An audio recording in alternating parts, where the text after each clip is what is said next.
Salut les clippins, donc dans cette vidéo je vais vous présenter le fonctionnement du chalumeau pour souder un cadre en acier, donc en pseudo-brasure. Lorsque vous venez à l'atelier donc effectuer un stage de fabrication de cadre, vous passez par l'étape initiation au chalumeau et à la pseudo-brasure. Donc l'idée de cette vidéo c'est de déjà vous présenter le matériel, que vous puissiez vous familiariser justement avec les termes et les fonctions de chaque élément. Donc là, cette première vidéo va traiter uniquement du chalumeau et du réglage de la flamme. Je ferai d'autres vidéos par la suite pour expliquer comment je procède pour faire un cordon en pseudo-brasure pour assembler deux pièces en acier. Cette vidéo a pour but de présenter donc ma manière de voir les choses. En aucun cas ce sont des vérités absolues.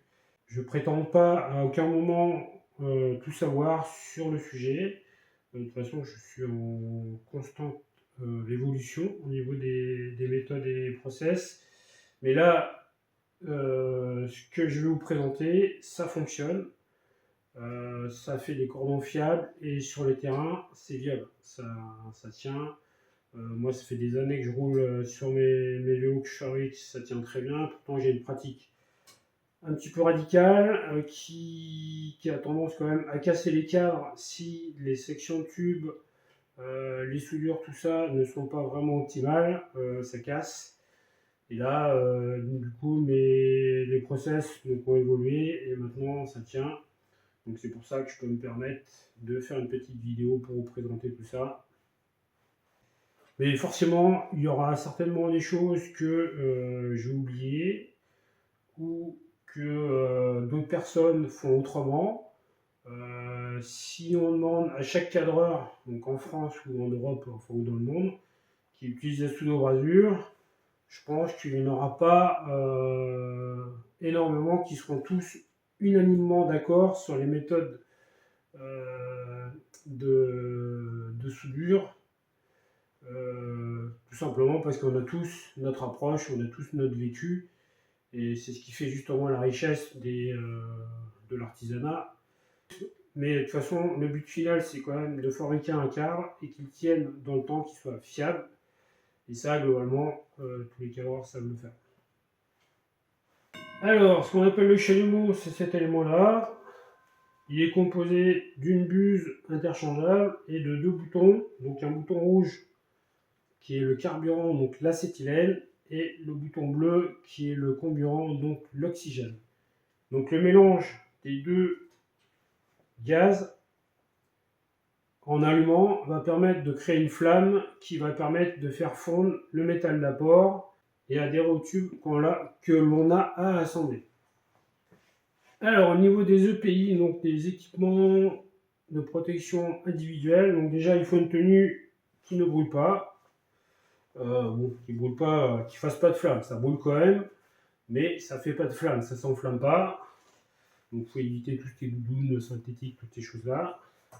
Ensuite, il y a des gants en cuir. Donc là j'ai plusieurs tailles. Donc ça c'est pour éviter de se brûler si vous touchez des pièces que vous avez précédemment chauffées.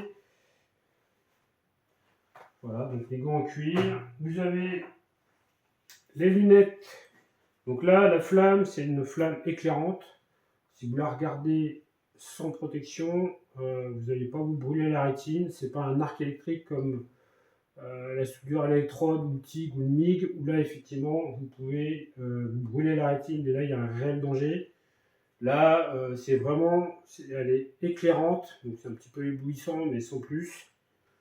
Donc là, on porte des lunettes. Moi, je porte des lunettes de soleil indice 3. C'est très bien parce que ça permet de voir correctement les changements d'état du métal. Parce que l'indice 5, lorsqu'on est débutant, c'est assez compliqué de voir les différences. Et les indices 3 vont très bien.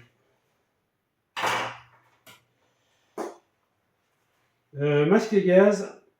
parce que le chalumeau, lui, émet forcément, de par sa combustion, des gaz, mais c'est pas cela qui nous inquiète.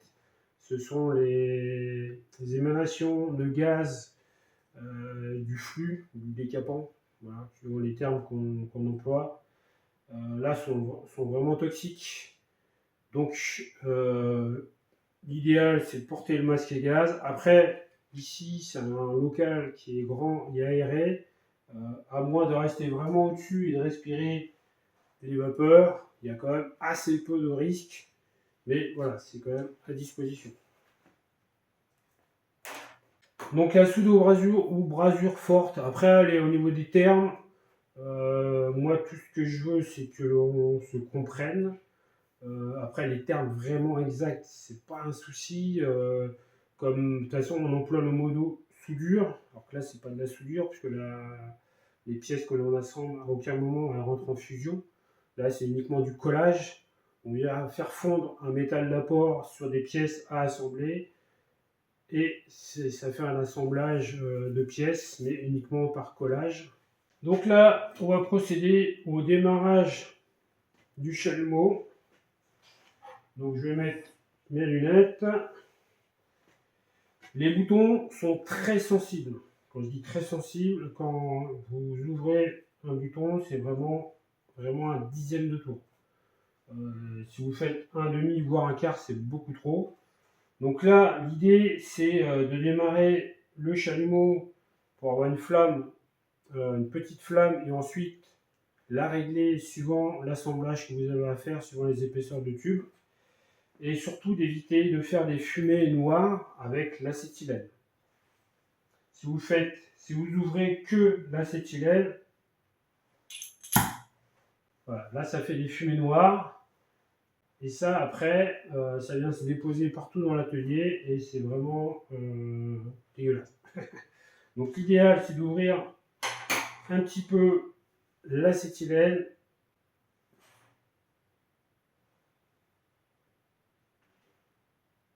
Voilà.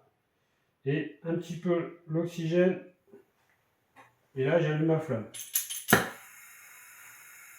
Donc là, on peut démarrer tout de suite sans la production de fumée noire. Et à partir de là, on peut régler sa flamme. Donc l'idéal, c'est vraiment de toujours commencer par l'acétylène. Donc c'est le carburant, c'est l'essence de notre moteur. Pour faire un parallèle avec un moteur thermique. Donc vous ajoutez un petit peu d'acétylène. Donc vous avez la zone réductrice qui augmente. Vous augmentez à peu près d'équivalent l'oxygène. Et là vous avez la zone réductrice qui diminue. Et dès lors qu'elle est arrivée au niveau du dard, j'arrête. Là on a notre flamme neutre. Donc c'est vraiment ce qu'on recherche au niveau de la pseudo-brasure. À partir de là, on peut régler notre flamme. Donc là, ici, on a là le panache. Ici, on a la zone réductrice. Et ici, la petite partie pointue, bien bleutée, c'est le dard.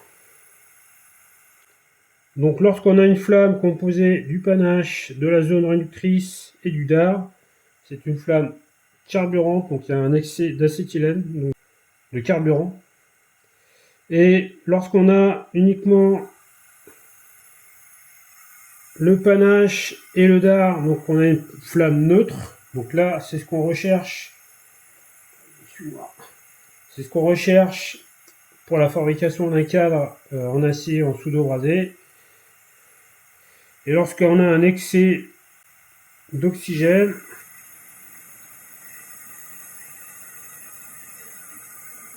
la flamme est un peu plus bleutée, le dard est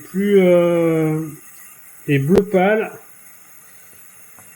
On pourrait croire qu'elle est plus forte, mais c'est pas le cas, c'est juste un excès d'acétylène. Donc là, c'est une flamme oxydante. Donc si vous voulez savoir si vous avez une flamme oxydante, eh ben vous devez réduire l'oxygène jusqu'à obtention de la zone réductrice. Donc là, on va la voir arriver, la zone réductrice. Voilà. Vous voyez la zone réductrice. Voilà. Donc là, j'ai réduit.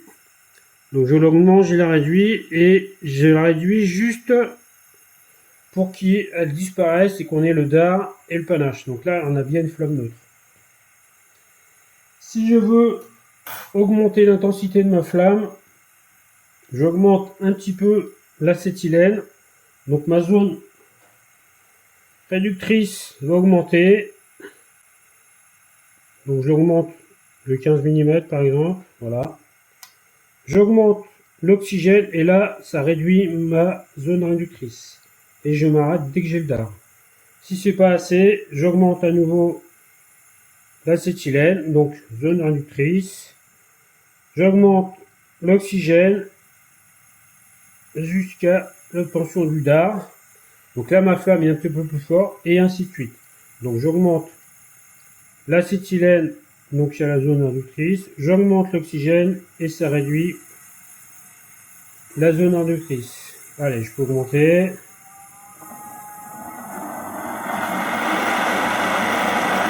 Là, vous avez une flamme qui est beaucoup trop forte par rapport à la buse. Donc là, je vais réduire.